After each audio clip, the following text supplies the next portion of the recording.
सड़क के नल के पास औरत सारे बहस कर रहे होते हैं। हवा में मटके उड़ रहे हैं। तुझसे पहले तो मैं आई।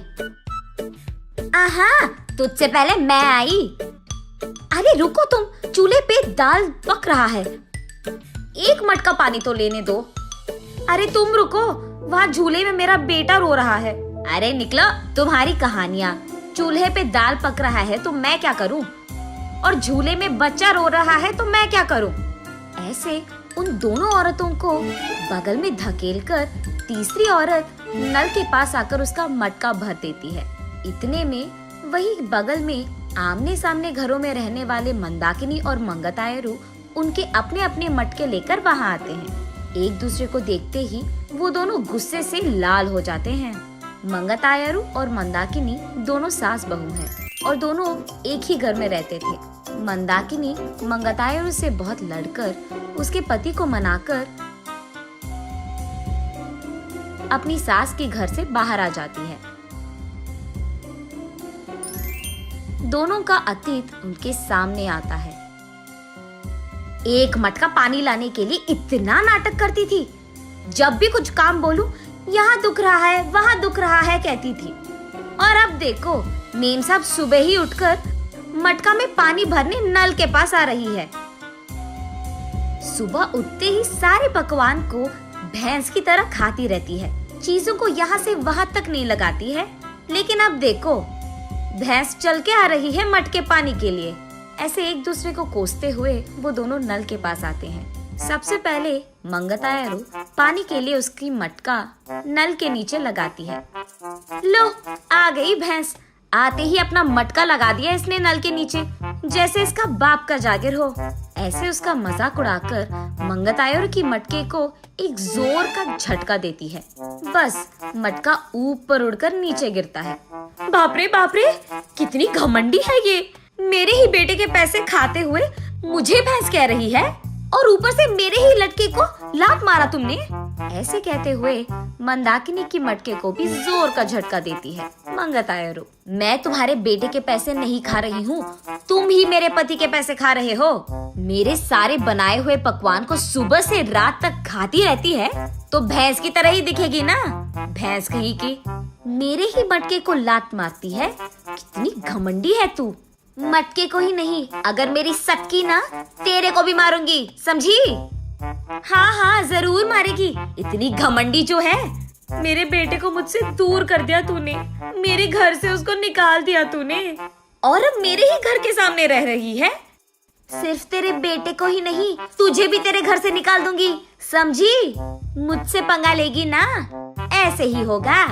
तू तो जरूर करेगी, घमंडी औरत, बंदर मुंह वाली कहीं की। तुझे देखकर ऐसा लगता है कि भैंस को कपड़े पहनाए हैं, और तू मुझे बंदर कह रही है। भैंस कहीं की मुझे भैंस कह रही है, मुझे बंदर कह रही है। ऐसे वो दोनों एक दूसरे से लड़ते हुए एक दूसरे के बाल पकड़कर लड़ते लड़ते नल के बगल में मौजूद कीचड़ में गिर जाते हैं। ये सब दूर से देख रहे बाप बेटे दोनों एक दूसरे को देख हंस पड़ते हैं। मंदाकिनी घर में सारा काम करते हुए रहती थी। उसे देख मंगतायरू, क्यों बहू, लगता है कि नल में ना पानी खत्म हो जाएगा, जाकर 2 मटके ले आ बेटी। ऐसे ऑर्डर देती थी मंगतायरू। मंदाकिनी के हाथों बनाए सारे पकवान खाते हुए वो हमेशा शिकायत करती थी कि इसमें नमक कम है और इसमें मिर्ची ज्यादा है, ये तो बहुत तीखा हो गया, ये तो बहुत मीठा है। उसके शिकायत सुनने के 2 दिन बाद तक मंदाकिनी रसोई घर का मुंह भी नहीं देखती थी, रूठ कर अपना मुंह लटकाती थी। तब चुपचाप मंगतायरू को ही सारे काम करना पड़ जाता था। जब मंदाकिनी सारा घर को साफ करके 2 मिनट लेट जाती थी, तब मंगतायरू, घर के सामने रंगोली कौन डालेगा, तेरा बाप। ऐसे वो दोनों हमेशा बहस करते हुए लड़ते थे। संदीप ऑफिस से लौटते ही एक तरफ मंगतायरू और दूसरी तरफ मंदाकिनी, दोनों उसको शिकायतें खूब सुनाते थे। ना अपने बीवी को बोलता था और ना ही अपनी माँ से कह पाता। अपने आप में बहुत निराश हो जाता था संदीप। बहुत दिन देखने के बाद अब उसके पास ताकत नहीं था। वो एक दिन अपने पिता के पास जाकर ऐसे कहता है, पापा, मैं घर से अलग होने की सोच रहा हूँ। आपकी बहू भी मुझे हर रोज इसी बात के बारे में सताती रहती है। हाँ तो तुम सच में अलग हो जाओगे बेटा? तुम्हें क्या लगता है अलग रहने से इन दोनों में ममता जाग उठेगी?